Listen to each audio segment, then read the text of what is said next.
So where is this going? What are all the different materials that are being created? Well, one way to measure that is to go out and look at what's being purchased.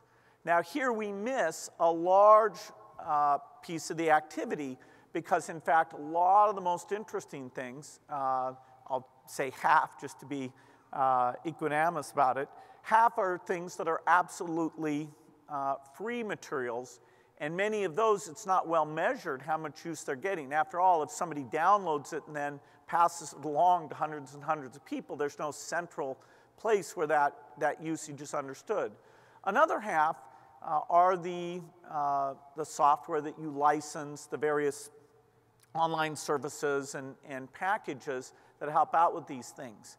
And it's evidence of how quickly this field is changing that even the descriptions they use of the various categories are somewhat outdated. For example, when they gather the statistics of how much people are spending on technology, they talk about student information systems as being different from courses.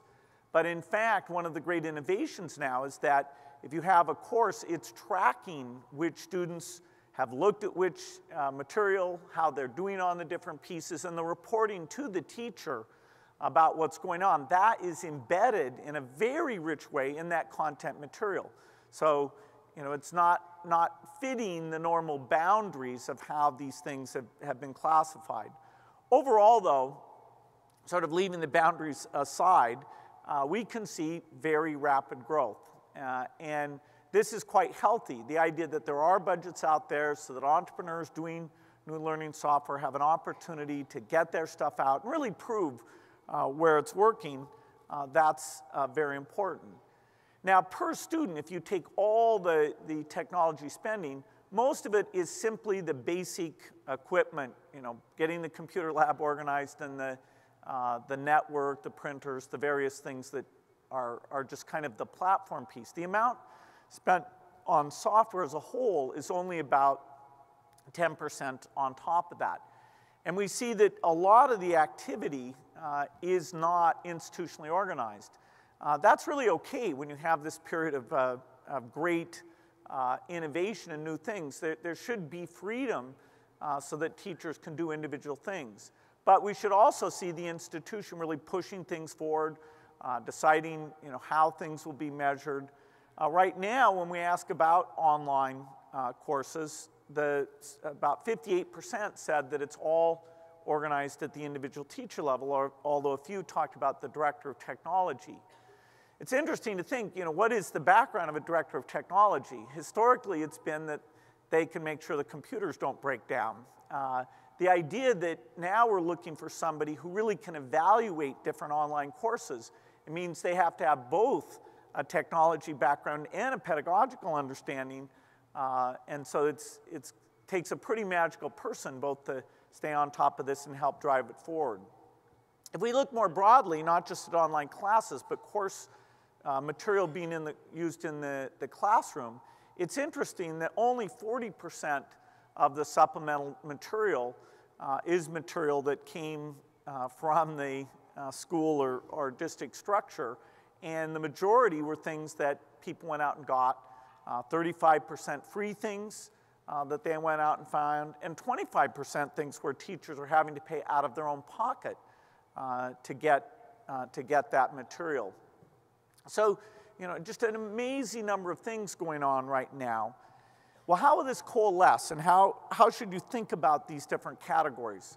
Well, I've broken these technology advances down into 4 buckets, and I think this is a very helpful way to try and examine the different innovations and think about where you want to be for your different classes in these things. The first is textbooks.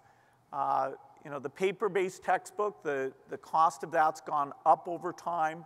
Of course, it's not able to have a little simulation in it. It can't have a little movie in it.